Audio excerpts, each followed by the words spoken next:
जय श्रीमन नारायण। आज के इस वीडियो में हम आपको सुनाएंगे श्री सत्यनारायण व्रत की संपूर्ण कथा। प्रथम अध्याय। एक समय नैमिषारण्य तीर्थ में शौनक आदि 88,000 ऋषियों ने श्री सूत जी से पूछा, हे प्रभु, इस कलयुग में वेद विद्या रहित मनुष्य को प्रभु भक्ति किस प्रकार मिलेगी तथा उनका उद्धार कैसे होगा? हे मुनि श्रेष्ठ, कोई ऐसा तप कहिए जिसमें थोड़े समय में पुण्य प्राप्त हो तथा मनवांछित फल भी मिले। वह कथा सुनने की हमारी प्रबल इच्छा है। सर्वशास्त्र ज्ञाता श्री सूत जी बोले, हे वैष्णव में पूज्य, आप सबने प्राणियों के हित की बात पूछी है। अब मैं उस श्रेष्ठ व्रत को आप लोगों से कहूँगा जिस व्रत को नारद जी ने विष्णु भगवान से पूछा था और विष्णु भगवान ने मुनि श्रेष्ठ नारद जी से कहा था। यह कथा ध्यान से सुनो। एक समय योगी राज नारद जी दूसरों के हित की इच्छा से अनेक लोकों में घूमते हुए मृत्यु लोक में आ पहुँचे। यहाँ अनेक योनियों में जन्मे हुए प्राय सभी मनुष्य को अपने कर्मों द्वारा अनेकों दुखों से पीड़ित देखकर नारद जी विचार करने लगे कि किस यत्न के करने से निश्चय ही मानवों के दुखों का नाश हो सकेगा। ऐसा मन में विचार करके नारद जी विष्णु लोक को गए। वहाँ श्वेत वर्ण और 4 भुजाओं वाले देवों के ईश नारायण का, जिनके हाथों में शंख, चक्र, गदा और पद्म थे तथा वरमाला पहने हुए थे, देखकर स्तुति करने लगे। हे भगवान, आप अत्यंत शक्ति से संपन्न हैं। मन तथा वाणी भी आपको नहीं पा सकती। आपका आदि मध्य अंत नहीं है। निर्गुण स्वरूप सृष्टि के कारण भक्तों के दुखों को नष्ट करने वाले हो आप। आपको मेरा नमस्कार है। नारद जी से इस प्रकार की स्तुति सुनकर विष्णु भगवान बोले, हे मुनि श्रेष्ठ, आपके मन में क्या है? आपका किस प्रकार यहाँ पर आगमन हुआ है? निसंकोच कहिए। तब नारद जी बोले, हे प्रभु, मृत्यु लोक में सब मनुष्य जो अनेक योनियों में पैदा हुए हैं अपने अपने कर्मों द्वारा अनेक प्रकार के दुखों से दुखी हो रहे हैं। हे नाथ, मुझ पर दया रखते हो तो बताइए कि उन मनुष्य के सभी दुख थोड़े ही प्रयत्न में कैसे दूर हो सकते हैं? भगवान बोले, हे नारद, मनुष्य की भलाई के लिए तुमने बहुत अच्छा प्रश्न किया है। जिस काम के करने से मनुष्य मोह से छूट जाता है वह मैं कहूँगा, सुनो। बहुत पुण्य देने वाला स्वर्ग तथा मृत्यु लोक दोनों में दुर्लभ यह उत्तम व्रत है। आज मैं प्रेमवश होकर तुमसे कहता हूँ, श्री सत्यनारायण भगवान का यह व्रत अच्छी तरह विधान पूर्वक संपन्न करके मनुष्य तुरंत ही यह सुख भोग कर मरने पर मोक्ष को प्राप्त होता है। भगवान के वचन सुनकर नारद मुनि बोले कि उस व्रत का फल क्या है, क्या विधान है, किसने यह व्रत किया है और किस दिन यह व्रत करना चाहिए? हे भगवान, मुझसे विस्तार से कहो।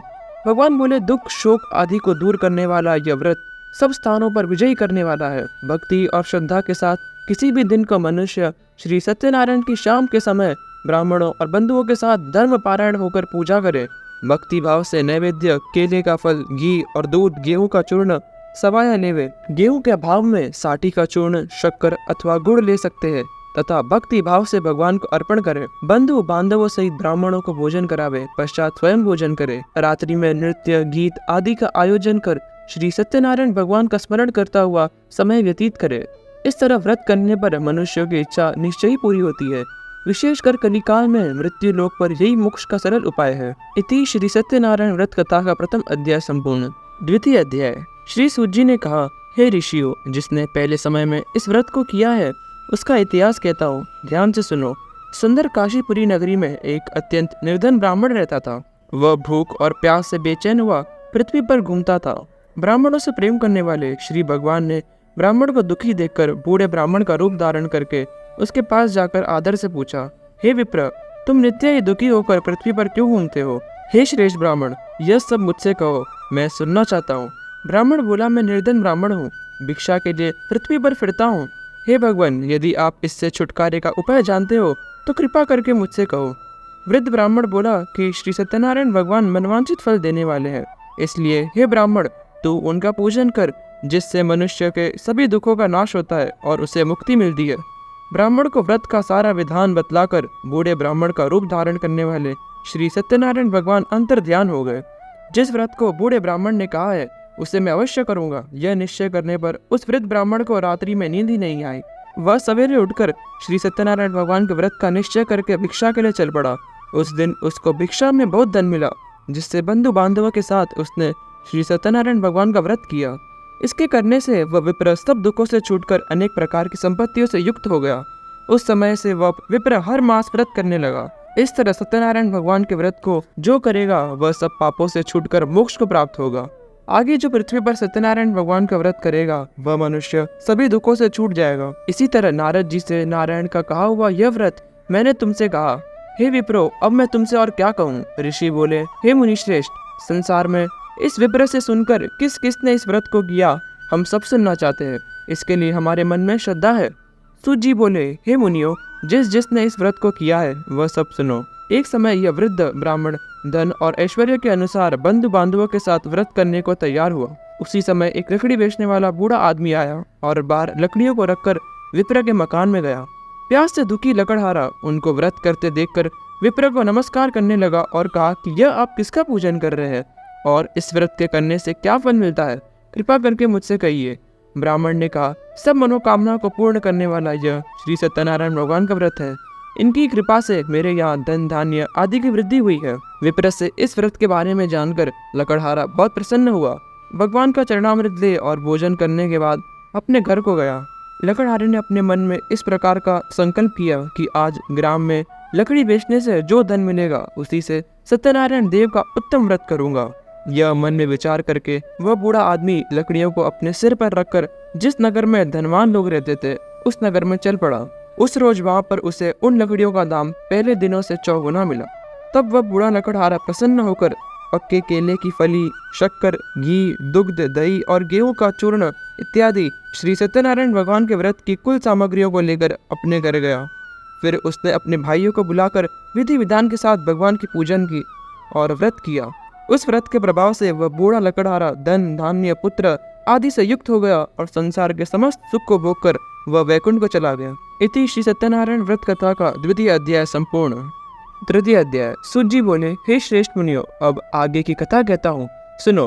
पहले समय में उल्कामुख नाम का एक बुद्धिमान राजा था। वह सत्यवक्ता और जितेंद्रिय था। प्रतिदिन देवस्थानों पर जाता था, गरीबों को धन देकर उनके कष्ट को दूर करता था। उसकी पत्नी कमल के समान मुख वाली और सती साध्वी थी। भद्रशिला नदी के तट पर उन दोनों ने श्री सत्यनारायण भगवान का व्रत किया। उस समय वहाँ एक साधु वैश्य आया। उसके पास व्यापार के लिए बहुत सा धन था। वह नाव को किनारे पर ठहराकर राजा के पास आया और राजा को व्रत करते हुए देखकर विनय के साथ पूछने लगा, हे राजन, भक्ति युक्त चित्त से आप यह क्या कर रहे हैं? मेरी सुनने की प्रबल इच्छा है, सो आप यह मुझे बताइए। राजा बोला, हे साधु, अपने बांधवों के साथ पुत्रादि की प्राप्ति के लिए एक महाशक्तिमान सत्यनारायण भगवान का व्रत व पूजन किया जा रहा है। राजा के वचन सुनकर साधु आदर से बोला, हे राजन, मुझसे इसका सब विधान कहो। मैं भी आपके कथानुसार इस व्रत को अवश्य करूंगा। मेरी भी कोई संतान नहीं है और इससे निश्चय ही होगी। राजा से सब विधान सुनकर व्यापार से निवृत्त होकर वह आनंद के साथ घर गया। साधु ने अपनी पत्नी से संतान देने वाले उस व्रत का समाचार सुनाया और कहा कि जब मेरी संतान होगी तब मैं उस व्रत को करूंगा। साधु ने ऐसे वचन अपनी पत्नी लीलावती से कहे। एक दिन उसकी पत्नी लीलावती पति के साथ आनंदित हो संसारिक धर्म में प्रवृत्त होकर श्री सत्यनारायण भगवान की कृपा से गर्भवती हो गई तथा 10वें महीने में उसको एक सुंदर कन्या का जन्म हुआ। दिनों दिन वह इस तरह बढ़ने लगी जैसे शुक्ल पक्ष का चंद्रमा बढ़ता है। कन्या का नाम कलावती रखा गया। जब लीलावती ने मीठे शब्दों में अपने पति से कहा कि जो आपने संकल्प किया था कि भगवान का व्रत करूंगा, अब आप उसे करिए। साधु बोला, हे प्रिय, कन्या के विवाह पर करूंगा। इस प्रकार अपनी पत्नी को आश्वासन देकर वह नगर को चल पड़ा। कलावती पितृगृह में वृद्धि को प्राप्त हो गई। साधु ने जब नगर में सखियों के साथ अपनी पुत्री को देखा तो तुरंत ही दूत को बुलाकर कहा कि पुत्री के वास्ते कोई सुयोग वर देख कर लाओ। साधु की आज्ञा पाकर दूत कंचन नगर पहुंचा और वहां पर खोज कर और देखभाल करके लड़की के लिए एक सुयोग्य वाणिक पुत्र को ले आया। उस सुयोग्य लड़के को देखकर साधु ने अपने बंधु बांधवों सहित प्रसन्नचित होकर अपनी पुत्री का विवाह संपूर्ण किया, परंतु दुर्भाग्यवश वह विवाह के समय भी उस व्रत को करना भूल गया। तब श्री भगवान क्रोधित हो गए और श्राप दिया कि तुम्हें दारुण दुख प्राप्त होगा। अपने कार्य में कुशल साधु बनिया जमाता सहित नावों को लेकर व्यापार करने के लिए समुद्र के समीप स्थित रत्नपुर नगर में गया और वहाँ दोनों ससुर जमाई चंद्रकेतु राजा के उस नगर में व्यापार करने लगे। एक दिन भगवान सत्यनारायण की माया से प्रेरित होकर चोर राजा का धन चुराकर भाग रहे थे, किंतु राजा के दूतों को आता देखकर चोर ने घबराकर भागते हुए राजा के धन को वही नाव में छोड़ दिया जहाँ पर ससुर जमाई ठहरे हुए थे तथा चोर भाग गए। जब दूतों ने उस साधु वैश्य के पास राजा के धन को रखा देखा तो दोनों को बांध कर ले गए और प्रसन्नता से दौड़ते हुए राजा के समीप जाकर बोले, यह 2 चोर हम पकड़ कर लाए हैं, देखकर आज्ञा कीजिए। तब राजा की आज्ञा से उनको कठिन कारावास में डाला गया तथा उनका धन छीन लिया गया। सत्यनारायण भगवान के श्राप के द्वारा उनकी पत्नी भी घर पर बहुत दुखी हुई और घर पर जो धन रखा था चोर चुरा कर ले गए। शारीरिक व मानसिक पीड़ा तथा भूख प्यास से अति दुखित होकर अन्न की चिंता में कलावती एक ब्राह्मण के घर गई। वहाँ उसने सत्यनारायण भगवान का व्रत होते देखा, फिर कथा सुनी तथा प्रसाद ग्रहण करके रात को घर आई। माता ने कलावती से कहा, हे पुत्री, अब तक तुम कहाँ थी? वह तेरे मन में क्या है? कलावती बोली, हे माता, मैंने एक ब्राह्मण के घर सत्यनारायण भगवान का व्रत देखा।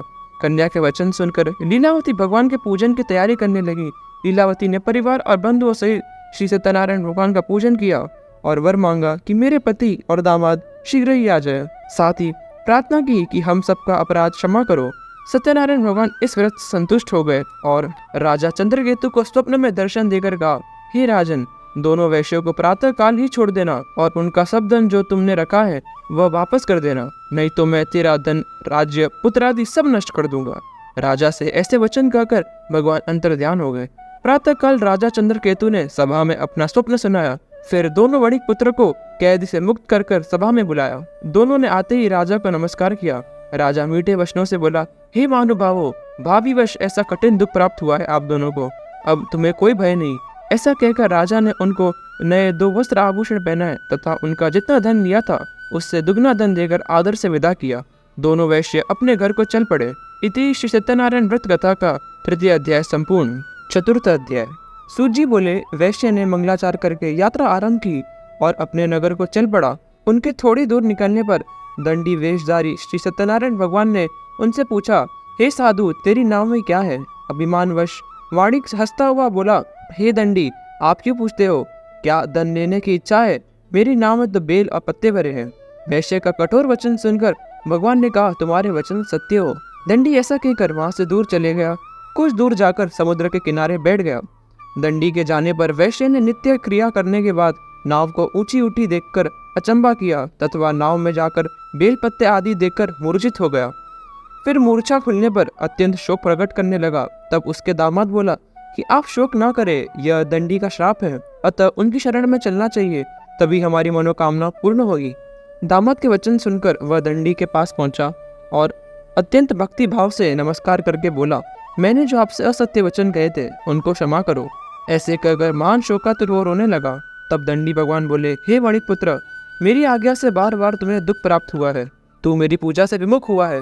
साधु बोला, हे भगवान, आपकी माया से ब्रह्मा आदि भी आपके रूप को नहीं जान पाते, तब मैं अज्ञानी कैसे जान सकता हूँ? आप प्रसन्न होइए, मैं सामर्थ्य के अनुसार आपकी पूजा करूँगा। मेरी रक्षा करो और पहले के समान नौका में धन भर दो। उसके भक्ति युक्त वचन सुनकर प्रसन्न होकर उसकी इच्छा अनुसार वर देकर अंतर्ध्यान हो गए प्रभु। तब उन्होंने नाव पर आकर देखा कि नाव धन से परिपूर्ण है। फिर वह भगवान सत्यनारायण का पूजन करके साथियों सहित अपने नगर को चल पड़ा। जब अपने नगर के निकट पहुंचा तब दूत को जाकर घर भेजा। दूत ने साधु के घर जाकर उसकी स्त्री को नमस्कार कर कहा कि साधु अपने दामाद सहित इस नगर के समीप आ गए हैं। लीलावती और कलावती उस समय भगवान का पूजन कर रहे थे। ऐसे वचन सुनकर साधु की स्त्री ने बड़े हर्ष के साथ सत्यदेव का पूजन कर पुत्री से कहा, मैं अपने पति के दर्शन को जाती हूँ, तू कार्य पूर्ण कर शीघ्र आ जाना। परंतु कलावती वृत्त एवं प्रसाद छोड़कर पति के पास चली गई। प्रसाद की अवज्ञा के कारण सत्यदेव रुष्ट हो गए। उसके पति को नाव सहित पानी में डुबो दिया। कलावती अपने पति को न देखकर रोती हुई जमीन पर गिर पड़ी। इस तरह नौका को डूबा हुआ तथा कन्या को रोता हुआ देख साधु दुखित हो बोला, हे प्रभु, मुझसे या मेरे परिवार से जो भी भूल हुई हो आप उसे क्षमा करें। उसके दीन वचन सुनकर सत्यदेव प्रसन्न हो गए और आकाशवाणी हुई कि हे साधु, तेरी कन्या मेरे प्रसाद को छोड़कर आई है, इसलिए इसका पति अदृश्य हो गया है। यदि वह घर जाकर प्रसाद खाकर लौटे तो इसे इसका पति अवश्य मिलेगा। ऐसी आकाशवाणी सुनकर कलावती ने घर पहुंचकर प्रसाद खाया, फिर आकर पति के दर्शन किए। तत्पश्चात साधु ने बंधु बांधवों सहित सत्यदेव का विधि पूर्वक पूजन किया। इस लोक का सुख भोग कर अंत में स्वर्ग लोक को प्राप्त हुआ। इति श्री सत्यनारायण व्रत कथा का 4th अध्याय संपूर्ण। 5th अध्याय। सूत जी बोले, हे ऋषियों, मैं और भी कथा कहता हूँ, सुनो। प्रजा पालन में लीन तुंगध्वज नाम का एक राजा था। उसने भी भगवान का प्रसाद त्याग कर बहुत दुख पाया। एक समय वन में जाकर वन्य पशुओं को मारकर बड़ के वृक्ष के नीचे आया। वहाँ उसने ग्वालों को भक्ति भाव से बांधवों सहित श्री सत्यनारायण भगवान का पूजन करते हुए देखा। राजा देखकर भी अभिमानवश वहाँ पर नहीं गया और नहीं नमस्कार किया। जब ग्वालों ने भगवान का प्रसाद उसके सामने रखा तो वो प्रसाद त्याग कर अपनी नगरी को चल गया। वहाँ उसने अपना सब कुछ नष्ट पाया तो वह जान गया कि यह सब भगवान ने ही किया है। तब वह विश्वास कर ग्वालों के समीप गया और विधि पूर्वक पूजन करके प्रसाद खाया तो सत्यनारायण देव की कृपा से सब कुछ पहले जैसा हो गया। फिर दीर्घ काल तक सुख भोग कर मरने पर स्वर्ग लोक को प्राप्त हुआ।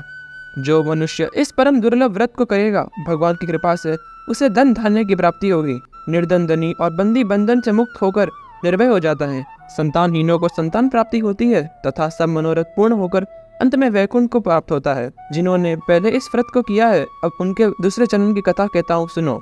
बुद्ध शतानन ब्राह्मण ने सुदामा का जन्म लेकर मोक्ष को प्राप्त किया। उल्कामुख नाम का राजा दशरथ होकर वैकुंठ को प्राप्त हुआ। साधु नाम के वैश्य ने मोरध्वज बनकर अपने पुत्र को आरे से चीरकर मोक्ष को प्राप्त किया। महाराज तुंगध्वज ने स्वयं मनु हुए भगवान में भक्ति युक्त हो कर्म कर मोक्ष को प्राप्त किया। इति श्री सत्यनारायण व्रत कथा का 5वां अध्याय संपूर्ण। मेरी श्री सत्यनारायण भगवान से यही प्रार्थना है, जैसे उन्होंने अब तक अपने भक्तों पर कृपा बरसाई उसी तरह कलयुग में भी अपने भक्तों पर धन, वैभव, सुख और शांति बनाए रखे। बोलो श्री सत्यनारायण भगवान की जय।